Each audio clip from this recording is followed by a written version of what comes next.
Hey, I'm going to create a new playlist on my YouTube for this, and of course, I'll bring it to the attention of Prime Minister Carney. Yeah, I started reading this. Okay, and I'm on page 3.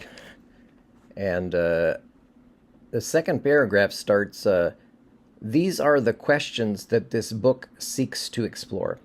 And what I've read so far, it's kind of like watching that Wonder Woman movie, and you know that Gal Gadot,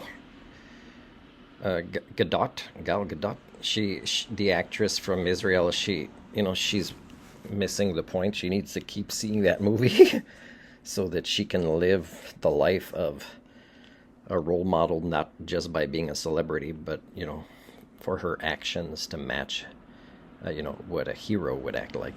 And I think, at this point, I think Carney should read his book. He should read his own book, because I can tell you, based on the way he's speaking now, that he's not speaking his regular way, because you can tell he's like practicing to speak like a politician, because there are games to play, there's incongruences that are the norm, there's double standards, there's the choice of language is very important. He's trying to be honest, but he's also trying to use rhetoric. Now, what I think is Carney has good intentions, but like anybody whose brain is wired majoritively by economics, good intentions, even though by accident sometimes do some good, they, in the long term, and he is playing long games in economics, they do self-destruct cultures and communities and systems. So what I can tell you reading this is that it's my grandfather's birthday, although he passed away this month. So I'm deciding to read the whole book, not just the part where he was going to speak about climate or environmental things, and so, I'll be still reading it by the time it's my grandfather's birthday, and also probably in January is around when I'll finish it, where it is the anniversary of my grandfather's passing. My grandfather followed politics a lot and was a fan of the father of Justin Trudeau. I'm not sure if he was a fan 100% all the time. I'm not sure, I wasn't really into those kind of conversations back then, more scientific stuff with him. And so I'm going to read this, and I'm going to evaluate it, and I'm going to evaluate it as an independent social scientist. And economics doesn't fall under social sciences. It falls under a magical worldview, and therefore, when you take it too seriously, falls under the realms of mental illness. Again, no matter how well-intentioned people in economics are, and no matter how much they say they can make us have the right values, it'll never work. It's an evolutionary dead end to incorporate economics, capitalism, concept of elites, all these things.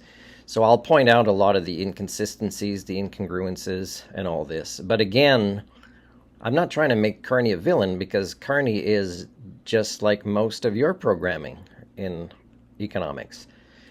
So, for example, CBC today is talking about, creating housing that is affordable for people. And then there's people that are upset, because often they bought a condo they're going to make a loss on, and their condo wasn't even well built anyways. And sometimes they're in legal battle for decades that aren't even finished with the developers of these things. So, but when you're hearing this,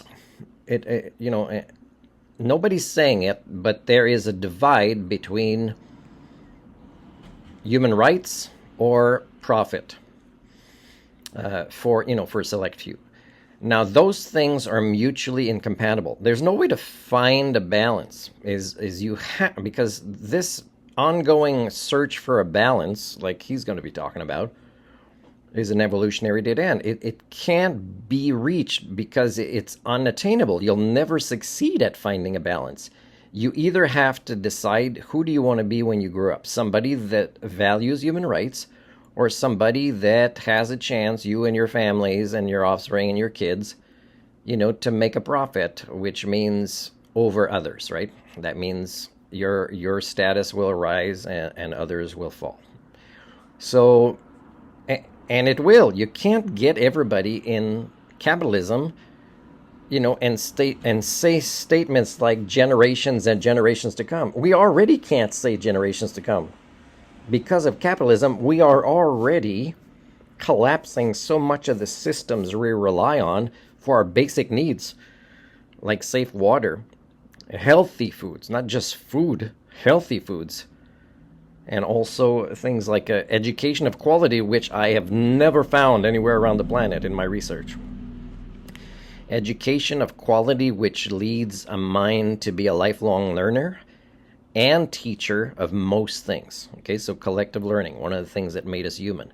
No way will anything that sounds great in this to the person that is most certainly not a systems thinker. And if he believes he is only in the realms of the magical economics.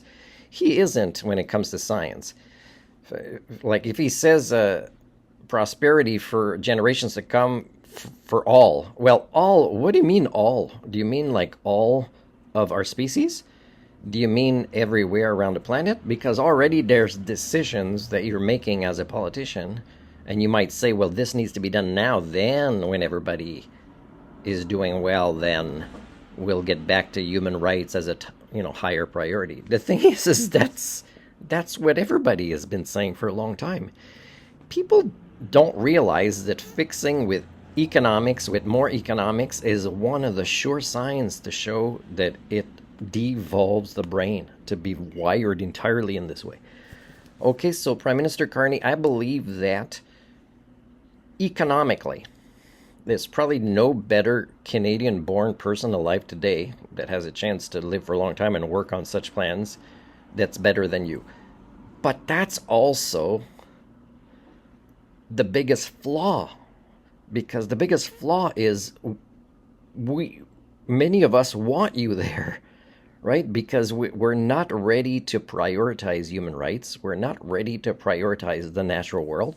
We're not ready to look at ourselves in the mirror to see the reality of the human condition, including how it has been devolved by the concept of economics.